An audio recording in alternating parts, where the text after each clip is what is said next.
Hey guys, it's Pranav with BoomSDR. Welcome to the video. Pleasure to have you guys aboard today. In today's video, we're going to be talking about pushing back on cold calls, the importance of pushing back, why it's effective, and how it's going to help you become a top performer at your organization and on your sales team. Before we jump into that though, two quick favors. If you do enjoy the video, please hit like or subscribe below. Seeing those actually gives us a lot of great information on what type of content is really resonating with the community. And second, if there's anything that you think I missed or any comments on today's video, drop us a comment below. Would love to keep the conversation going beyond just this video. All right, so pushing back on cold calls, why is it important? Well, it comes down to which anything in life pretty much you can simplify to the Pareto principle. And essentially what it comes down to is the 80-20 rule. For all of your sales activity, roughly 80% of the effects are going to come from 20% of those causes or 20% of those activities. And that 20% of those activities are the guaranteed yeses. When it comes to hitting quota, 80% of your quota is going to come from the low-hanging fruit. The yeses to a meeting that require the least amount of effort. Either the buyer is looking for a product that you're selling, they're in the right time in the buying cycle, or they're just looking to learn more since it was top of mind for them over the last couple weeks, months, whatever that time frame may be. But they're ready to say yes. It requires less priming, less selling on your end to actually close those 80% of meetings. The other 20%, the 20% that is going to be the difference between an average performer or even a top performer, it's going to be converting and becoming more efficient with each of your activities. So what do I mean by that? Well, let's take a sample set of 100 calls. And let's say the calls were the exact same between a low to average performer and a top performer. Well, the breakdown of those 100 calls for both parties is 2 yeses with minimal objections, or pretty much they're ready to buy, or at least ready to sit and take a meeting with you. There's going to be 5 that are guaranteed no's. You have these conversations and it's not a good fit, or they're stuck in a contract for the next 3 years, whatever it may be, they're going to say no, no matter what. And then there's 3 with objections. These are the 3 that are on the fence. They have reasons for leaning towards no, but they also are curious or have their own reasons for leaning towards a yes. And out of those 100 calls and all of those breakdowns of conversations that you had, the average performer is going to only go and get the 2 yeses, which is reasonable. If that's all you're looking for is 2 out of 100 calls, go for it. The top performer, they're going to be more efficient when it comes to the individuals with objections. If someone says they're in a meeting, or they're late to a meeting, or they're on their way out of the office, or this is a bad time to talk, that they're busy, those type of objections are the ones that a top performer is not going to let them, is not going to deter them from continuing the conversation when they have a prospect on the phone. Okay, so it all comes down to efficiency, efficiency, efficiency. And when you don't push back, or the lack of pushing back on a call is going to decrease your efficiency rate.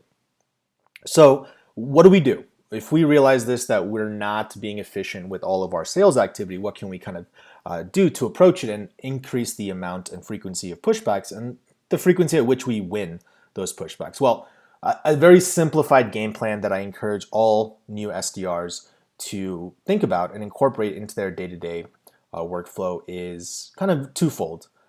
If you're new to calling, I would say the first thing you should do is just list out common objections and practice the pushbacks for each situation. Typically, this is something that your organization will provide you during training. If not, just write them down. And as you run into new objections, come up with pushbacks for each of those situations and perfect those. Second, when you're on a call and someone does push back, be it against the product or it's the wrong time, whatever it may be, make sure to at least push back on every call at least once.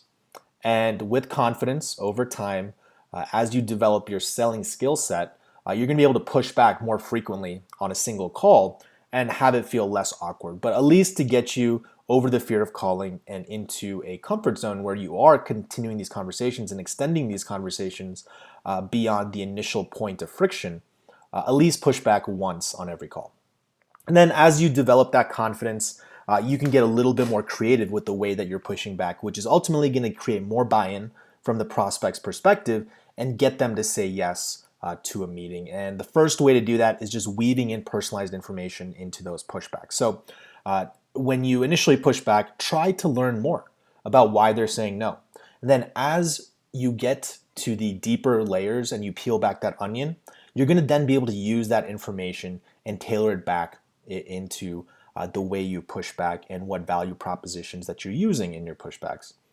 And then the last advanced option, and this takes a little bit of time to kind of develop unless you're a natural, is to just sound more conversational and moving away from a scripted, robotic sounding pushback.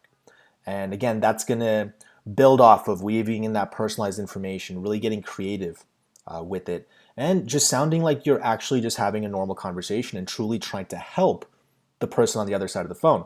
Because the more it feels like you're actually just trying to help and not just pull one over on them and just get them to accept a meeting, the more they're going to be willing to put 30 minutes on their calendar to continue the conversation with you. So these are all kind of a very simplified game plan, and we could dive into more depth on every single one of these bullet points, but ultimately it's all about increasing your efficiency. So make sure that you are pushing back at every opportunity that you get, because when you get somebody on the phone, who knows if you'll ever get them back on the phone. If they ask you to call back in 30 minutes, push back on that, because in 30 minutes, they might know that it's you calling and they're going to be less likely to pick up. Or if they are running into a meeting or it's the end of the day and they're about to leave the office, hey, you know what, Jane? I realize it's almost 5:30. Don't want to keep you any longer than you need to, but if you give me 30 seconds, I'll be happy to kind of explain the reason for my calling and see if it might be a good fit or anything, whatever type of, it's going to be different for every organization, every situation, but ultimately making sure that you're extending those conversations. And when you get somebody on the phone, really pushing back to convert that and increase your overall efficiency. All right, guys, well, that's it for today's video. Short and sweet, but ultimately remember that BoomSDR and SDRs in general, the ultimate priority is growth. Make sure that you're learning this skill set, developing this skill set, because this is the fundamentals of what's going to make you great at the sales profession as you grow into an AE, AM, CSM, whatever position you ultimately, or whatever direction you ultimately want to go in. This underlying knowledge is going to help you succeed and achieve growth faster.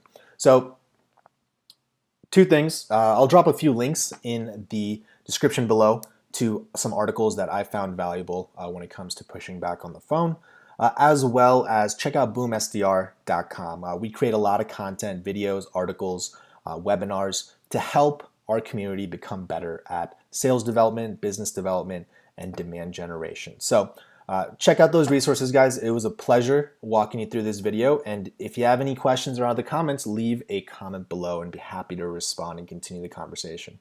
All right, guys. Well, thank you for your time. I'll catch you all on the flip side.